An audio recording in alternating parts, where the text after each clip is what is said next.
Durianrider here with Cannondale lads. I'll show you how to do some paceline work. We'll get onto it. Stay tuned. So we've got team car pulling alongside, giving the lads a bit of direction. Everyone needs direction in their life. So the team car, Director Sportif, giving the lads some direction. What's going on this morning, etc. Very hot day. It was almost like 38 degrees Celsius already. It was maybe 10 or 11 p.m. a.m. in the morning. Very hot day. I was pretty knackered. This is in January, where I rode 6,545 kilometers. I just done like 260 k's the day before. I was pretty rooted, but thought might make some good GoPro footage. So I tacked on the back of Team Cannondale. They don't mind because they can see that I could ride a bike as well. But I'm going to sit on the back of the pace line just to give some footage. So you can see it's easy to crash. It's always easy to crash. These guys don't really use their brakes. What they'll do to slow down is they'll just sort of stop pedaling or soft pedal. Obviously, they will use their brakes if they need to, but you'll see them quite often. They'll slowly pedal or they'll stop pedaling. And that's just to wash off a bit of momentum. So you can see very tight, very smooth. The wind is coming from our left, so the riders on the right move up in the shelter, getting sheltered from the left of the wind. So you always want to ride according to how the wind is going. You can see here, cars parked in the bike lane. It's basically just survive on the roads in Adelaide. But it's very good here, very good training in Adelaide. Best training in the world in Adelaide, Australia. I don't think of anywhere in the world where you can have an event like the Tour Down Under, and all the pros love it here. They're just like, this is insane. Adelaide is the best cycling training on earth. Only place on earth you could have a bicycle race like Tour Down Under. I don't know of any other bike races where the hotel is the central focus for the whole week in the city. If you know, post it down below. So anyway, the pace line. Cycling is all about aerodynamics. You can save so much wattage, so much energy by sitting at the back. Right now, I'm not using much energy because I've got Team Cannondale pulling me along the Strava segments. We're floating along here. We are cruising. I'm probably on about 4 watts per kilo at the back, 3 to 4 watts per kilo. Not doing much work at all. Just sitting on the draft and letting the lads do all the work. But what they do here is they do a little, because a lot of these guys have had a bit of a holiday, start of the season, they're getting back into things. So by doing some team drills like this, you get that feeling, that neuromuscular facilitation, just the nerves firing by being in a pace line, being in a tight pace line. And we actually built the speed up a bit. They eased into it, and over time the wattages kept going up and up and up and up. We are hooking along now. We are hooking along here.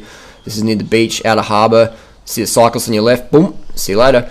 Just got passed by Team Cannondale and Durianrider, and we are hooking along. It might not look like we're going fast, but we are hooking along. You can see the cadence of the cyclists. Always nice, smooth, fast, 80 plus cadence. These guys are more probably like 90 to 100, 110 maybe even. That's just a more efficient way to go. You never ever want to grind your pedals. If you grind your pedals, you're losing efficiency, you're losing power. You want to have maximum power for your effort. Otherwise, you're just wasting energy. So you never want to be grinding. Look at how the pros train. People will say, Harley, you spin so much. It's because I ride with professional riders so much over the years. And I've just been practicing my cadence. So you always want to have a cadence over 80. If you're going really easy, it doesn't matter, obviously. But if you give it a bit of a dig, your cadence wants to be over 80 because you'll get maximum efficiency that way. So that little pace line drill was finished. What we did now was intervals, 5 minutes on, 2 minutes off. So you'll see, here we go. Here's an example in cycling where you can't hesitate. I sort of hesitated for, I should have done another interval, I'm tired, I've already done 150 Ks this morning, blah, blah, blah. And then I thought, fuck it, I'll have a go. But that's too late, you miss out on that draft. So now I'm having to chase the team rider in front, and you can see I'm sort of getting a little bit, but I left that gap open a bit too big. So I'm not getting any draft here. So Durianrider has to do a bit of work for once, trying to catch up. So we're sitting on about, we're doing about 7 watts per kilo right now, maybe 8 watts per kilo, trying to hook back on. We passed 2 triathletes coming up. Here we go. So they were hooking along too, but we were like zooming. We were zooming along here. This was hard. It's always hard work to catch a pro rider, but eventually I did, and we started the next interval. Cruise along here, Military Road. These guys are fit. I mean, professional rider, what I notice is that their mentality, they just fucking get it done. That's a big thing I've learned with training professional riders, Tour de France level riders, is just the mentality. Just harden the fuck up and do it. It's pretty much what I've learned. It's pretty cool. Because you see a lot of these guys aren't mega ripped this time of year or whatever, but their attitude, that's the one thing I've learned from pro athletes, pro riders, it's just the mentality, man. Just harden the fuck up and get it done. That's what really I enjoy that aspect of riding with these guys, just how much they can push themselves, just how much they can push themselves.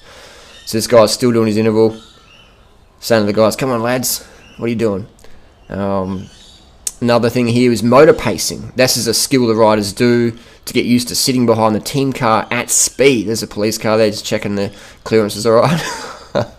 Motor pacing, very dangerous. Very dangerous. Here's another interval we're doing along here. And what we did is we staggered the riders out. So it has a game of chasey, basically. You had to try and chase the rider in front of you, and the rider in front is trying not to get caught. So it's pretty cool. It's basically chasey on the bike. You have about a 200 meter, 100 meter gap, and you basically got to chase each other down or try not to get caught. Very good fun. Fucking hard, man. We are roasting here. Roasting. You can see the sweat glistening off the calves there through the red light. Bam, thanks for coming. Don't have time to stop. Got to go through training. Cranking along here. The Cannondale team bikes for 2014. Very light bikes. The Super 6 high mod with the SRM power meter. I think this time next year, Team Cannondale will be on the stages, because Cannondale cranks are nice, but you lose a bit of stiffness when you go to SRM. So I'm pretty sure the Cannondale team will be on the stages cycling powered meter next year. It's only 14 grams versus 400 grams for SRM. Roundabout. Look at that tight line. Pro cycling, it's all about millimeters and centimeters. Watts here and there. It's just about getting the marginal gains. So I can see that I wouldn't want to be a pro rider. I couldn't be a pro rider because I couldn't go downhill at 100k an hour with no safety gear. Just the risks you take as a professional rider is insane. Look at this. Watch that. Bam. I'll do a replay of that. This is what I'm talking about. Professional rider, Tour de France level rider, almost crashes at 50k an hour. Look at that. Hits the pedal, skids the back wheel out, doesn't even blink a fucking eyelid, keeps on riding. Harden the fuck up, people. Harden up.